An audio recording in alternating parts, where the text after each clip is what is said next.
The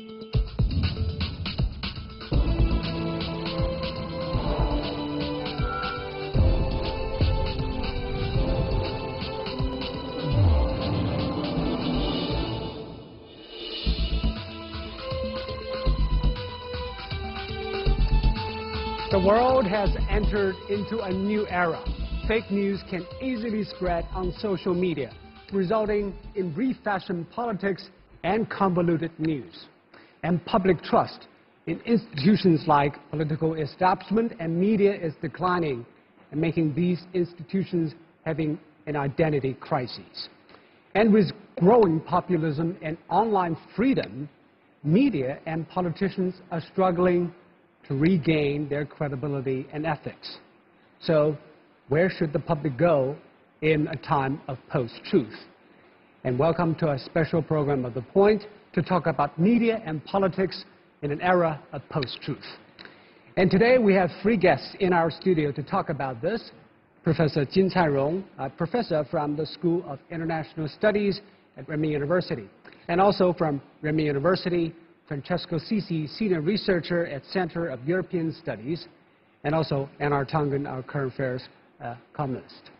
And before we talk about this, let's take a look how truth has been developing over the past few years, and how did we get to where we are now. And let's take a look. Post-truth became Oxford Dictionary's word of the year 2016, meaning relating to or denoting circumstances in which objective facts are less influential in shaping public opinion than appeals to emotion and personal belief. Basically, when emotion beats truth. During his presidential campaign, Donald Trump claimed that thousands of people were celebrating after the 9/11 terrorist attacks. A heavy Arab population that were cheering as the buildings came down. While PolitiFact, an award-winning fact-checking website, rated his statement as pants on fire, the most severe rank for a lie. One of the main slogans from the pro-Brexit campaign was that we spent £350 million a week to Brussels, which could be spent on the NHS or National Health Service instead. Not true. The actual amount to send to Brussels each week in 2014 was £276 million, a little over £100 million of which is spent on things in the UK, such as subsidising farmers and funding research. Hours after the referendum result was announced, Nigel Farage, the most prominent campaigner for Leave, said making the claim had been a mistake. The £350 million a week we send to the EU, which we will no longer send to the EU, can you guarantee that's going to go to the NHS? No, I can't, and I would never have made that claim. That was one of the mistakes I think that the Leave campaign made. Hang on a moment, that was one of your adverts. Well, it wasn't one of my adverts, I can assure you. Well, that was one of the Leave campaign's adverts. But that money was going to go to the NHS. And I think they made a mistake. From Trump's phony claims to Brexit's fraudulent promise, we have been navigating through a web of bogus truth. Separating fact from fiction and reason from emotion has become increasingly complex. How will politics survive the facts crisis in this post-truth era? Are media outlets across the globe no longer bringing us the truth? So this is what happened over the past 2 years in the political arena. I want your take, Professor Jin. What happened to truth? Why we're now living in a post-truth era? I noticed last year, not this year, last year the Davos, the World Economic Forum, they find several titles. One is post-crisis, another is post-truth. So become a topic of Davos World Forum. That means that's a problem, a real problem. Why do we have the problem at this time? What happened? I think although Chinese people very appreciated this old saying called 实事求是, find the truth from facts, but actually it's not easy. How to identify facts, always problem. But in recent years, there are several reasons made the situation more complicated. And one is that in many countries we see more social split, political split. We can take UK and the US, those two leading countries in modernization, those two advanced countries, they split it. And, you know, people tend to believe what they want to believe. So some people connect another term with post-truth, that is alternative truth. People just choose what they want. And another factor should be internet. You know, internet, something is good. It will help us to learn many new things, right? But the internet also has negative side. That is, you are easy to find what you want. So I think internet will gradually hurt some people, especially young people, because that way they will make young people affiliate with machine. And what is your take? Does this apply to American politics? Well, particularly in America, because what you have is a situation where people have lost faith in the current system. I mean, you can stretch it back for a long period of time, the kind of economic malaise that you've had where real incomes have not increased, particularly in 2008 and 2009, when there's this big meltdown and the government rushed to the aid of very large entities. But middle and lower class America just took it on the chin. No one bailed them out. No, you know, people would offer words of sympathy, but there was no real help. So you've seen this kind of political polarization which has occurred when the American two-party system is designed to push both parties towards the middle. Now it is pushing everything to the side. You can have small groups within each party who can hold up based on ideological concerns about the shape of this. So people sitting in the Midwest and the rest of these places say, this has nothing to do with me. I don't understand it. I think I am being bamboozled. I am being cheated. And therefore, I do not hold with this. So look at Trump supporters. They continue, despite on a daily basis, saying 3.5 average untrue things or exaggerated things a day. They still say he's wonderful, he's doing a great job, he's doing exactly what they want him to do, which is in essence attack an establishment they don't understand. So they are not satisfied with the status quo. They would rather believe in some falsehood when they're taking their ballots. But, you know, if you talk to them, they will say, look, everything we've been fed by the establishment, by the media, it's all been false. It has not helped us. All right? We feel we have been left behind. And therefore, we are not going to take it anymore. We're not going to listen to the news. We're not going to listen to these centrist politicians because all they're preaching is that this is complicated and that it's going to take time and resources to do it. I want somebody who gets up there and tells me, I can solve this. I can take care of this. The kind of simplistic rhetoric that goes along with things like Mussolini, Hitler, all of the people in the past who have used these exact same tools in order to garner public support. And let us not put a gloss on it. When you say post-fact, what we're saying is people are telling lies to get votes, to get power. Is the same case in Europe when the British voted to get out of European Union? Is it the same thing that they are not satisfied with the political establishment? To some extent, yes. But I would say, if I may add, there is a bigger fact at play here. That is, in a way, the Western world, all the world, thought for a few years, for 20 years maybe, that after the end of the Cold War, really history had ended, and really globalization would make everybody rich.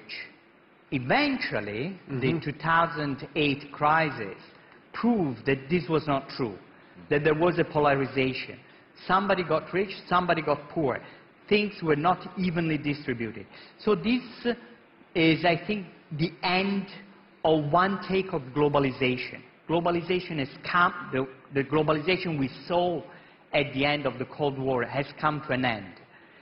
Nothing else is in sight. We are in a status of crisis because the people with knowledge trust the establishment and think the establishment should solve itself, should come back again, and then they want to reestablish the old truth. Some people, common people, who feel cheated, bamboozled, as Inan said, by the establishment don't think anything, don't believe anything. So you're saying this is actually a trust issue. Some people don't have trust in the institution at all. They don't have trust in the institutions, and some want to reestablish, revamp the institutions as they were. So there is a crisis of the institutions. Institutions have to be renewed. This is, I think, the bigger issue at play now. So what do you think the political elites have done wrong to make things right? People don't believe in facts. They don't believe in truth. They only believe in somebody they have faith in. Is that something? Actually, we should express it in this way. People still believe in truth, still believe in facts, but they choose what they believe. This is the truth. You know, so there is no absolute criteria for deciding it is true or not. It's basically relating with the interests. You know, those losers in globalization, they tend to choose the new kind of leader, that's a populist leader. You know, actually, populist appeared on many places. Donald Trump is typical one. Putin, Vladimir Putin, another one. I think Modi, the leader of India also, to some extent Abe Shinzo-san also. So actually there is a mood in the world politics, strongman coming back. Behind the strongman is populists. So the different people will choose different facts. That's the problem. And they don't believe in the absolutism of truth and facts. Yes. So in a way, to elaborate on what Professor Jing was saying, is that the winners, so to speak, the winners of the past phase have to take into consideration the quest of the populace, the common people. They have to meet those needs. If they don't come together, this kind of popular demand and the old establishment, and they keep being separated, then we will see a deepening of crisis. If somebody from the old establishment will try to meet the needs of the common people, or somebody from the common people, from the populace, will try to reach out to the old institutional truth, then we can think that there will be a new common ground for everybody. But it seems people on either side of the divide are not in good mood to approach to the other side. Why is this happening? Why the divide is so deep that nobody is willing to break out of their bubble and reach out to the other side? Well, it depends on where you were. If you're talking in India or Russia or the United States, what you have is a kind of this polarization, especially in areas where you have democracy. And this is one of the questions that keeps coming up. What are the failings and limits of democracy? Have we reached them? Has this kind of post-truth crisis exposed a vulnerable Achilles heel in what could turn out to be mob rule? I mean, one of the things you didn't mention was the anger that is out there. It's palpable. When you talk to these people, these men and women are angry, all right? And this is driving their fears, their hatreds, everything that is negative. Let's take a look at how emotion has been probably manipulated, and what is the role of the media in shaping public narrative. Let's take a listen. Why are we not having a press conference? We said on Friday we had a press conference. We had a press conference. We just had a press conference. We asked you some more questions. It doesn't bother me at all, but, you know, I like real news, not fake news. You're fake news. Thank you, everybody. Thank you. This was the largest audience to ever witness an inauguration, period. But the first time he confronts the public, it's a falsehood? Don't be so overly dramatic about it, Chuck. You're saying it's a falsehood, and they're giving, Sean Spicer, our press secretary, gave alternative facts to that. But the point remains alternative facts? Alternative facts, 4 of the 5 facts he uttered. The one thing he got right was Zeke Miller. 4 of the 5 facts he uttered were just not true. I want to point out that opinions aren't formed the way they were 25 years ago.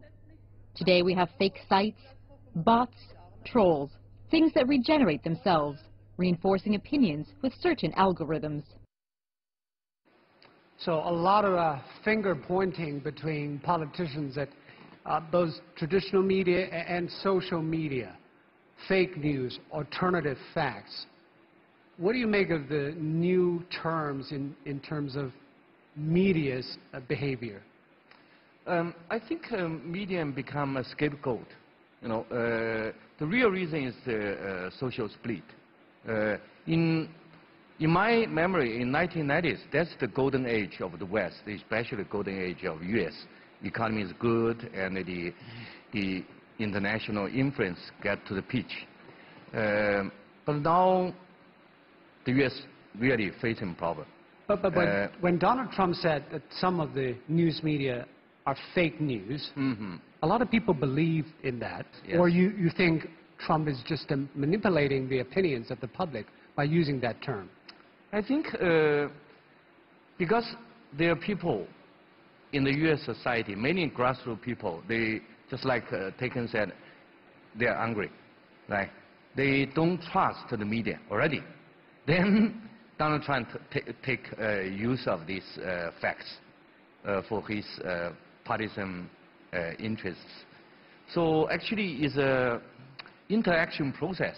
Their anger there, and then he used the anger and make people more anger, you know. Then he get the backlash from the other side, right? Then you see the spiral fighting. So that's no good for multi-partisan politics.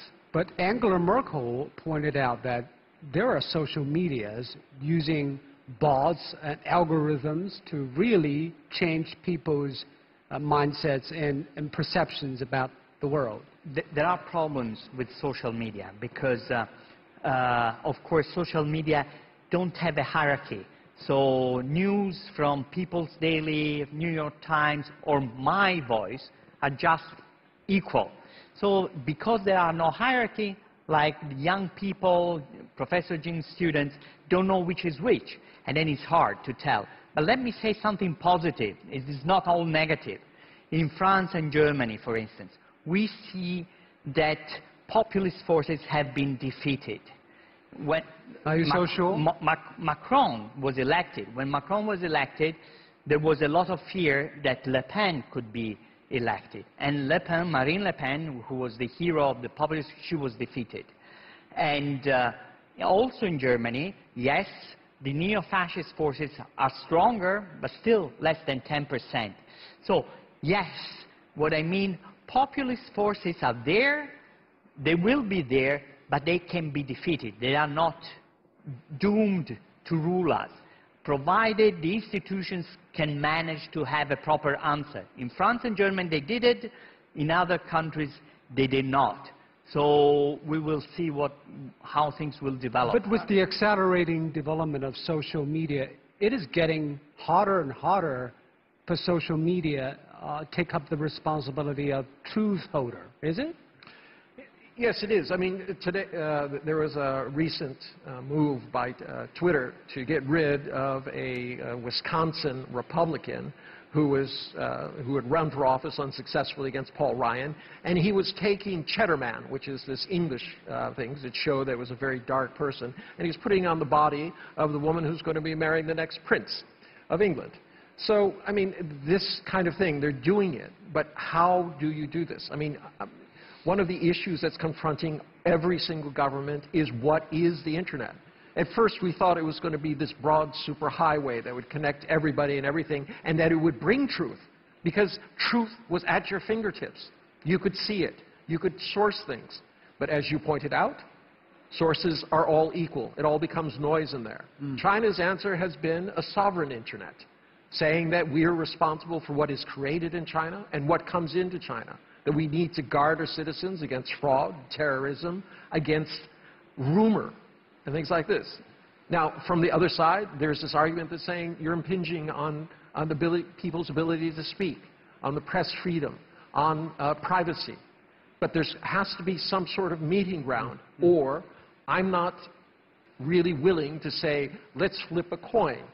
Germany and France turned out okay. Britain and the United States didn't. And you believe in different cultures there is a different trade-off between the two? Because recently, absolutely, according to a South Africa-based market research group, New World Wealth, they rate us, China Global Television Network, as the most neutral international news media, outstripping CNN and BBC. They say we are neutral because we don't take stands on a lot of international issues. Well, it's this issue about reporting. I mean, you're the professional journalist here. In the past, it was reporting. CNN, and I may agree with their positions, but in the end, is it objective reporting when probably 80% of what you see is focused on Trump and the failures of what they perceive the White House to be? This brings in the questions. You can ask the same questions about Fox TV. But this era of yellow journalism is not new. It has historically been there in the past. It was in the United States very prevalently during the robber baron periods when this was a time of manipulating the masses in order to get what you want. The issue is we are now back in that time. There were a lot of bad things that happened because of that. Are we willing to flip a coin to see what happens? I think there needs to be a stronger approach to these things. You cannot have rights without responsibilities. And this is a question that each country must deal with on their own. Different perspective and values shaping different news organizations' reporting. For example, we have CNN reporter Elisa Laporte talking about the North Korea attending the Olympics. The U.S. is wary of allowing North Korea's government to gain economic concessions from the South through its so-called charm offensive, referring to DPRK's delegation attending Pyeongchang. And Cgtn also has this report, and Cgtn's American reporter Jim Spellman wrote, the U.S. is using the Winter Olympics to send a tough message about the DPRK nuclear program. It seems different news organizations, when they have different perspectives, they have different stories. So, does it mean there is no neutral storytelling? There is no absolute objective storytelling? Of course, I think every news media has its own, I would say, interests, inclinations. But this is, I would say, natural, provided you do it professionally. And then I read this kind of media, and I know that this kind of inclination, then there is this other kind of media, then there is this kind of inclination. But this is different from fake news. This is completely different. It's always existed. But if I'm a reader, an audience, how can I trust you? You have your interests on your mind. Well, because if you're a reader, you know who is roughly behind these media and what is behind it. But if you have the establishment, say France or Germany, there is a common sense of goal, a common sense of purpose, then the seeking of the truth comes to a center and they try to converge. However, if, as Professor Jing was saying, society is very split, and the two trends of society don't meet in the middle, then there is a total polarization. And that is extremely dangerous, the total polarization. So you have to look at the society, at the commonality of the media to really think that there is something that brings together. And then you can prefer. But if you lose a common ground, then everything is lost. We are rudderless. And are you an optimist or a pessimist in terms of seeking commonalities to bring people with different perspectives closer? No, not at this point. Once again, I would return to this idea of anger. And also, when it comes to this issue about reporting, I think it's a little bit deeper than just the perspectives of the news organizations on top. It has a lot to do with everything that you've learned as an individual. In America, you're taught American history. It's taught from an American historical perspective. If you're in England, it's different. Italy, different. China, different. So it's very... But is it a constructive process? Everybody actually listen to what the others is being said? No. And this is the problem. Why is that happening? What can be done? Let's go back to the internet. As you said, so much of it is just noise. I mean, everything seems the same. It's very hard to weight something that's this way or that way. Now, let us be clear. Donald Trump is not a savior. His legislation is not trying to help the very people who voted for him. In fact, it seems that it's hurting him. Health care. One of the earliest pieces of legislation he passed on that first day was a piece that was going to increase the average cost of low-income mortgages. How is this going to help his base?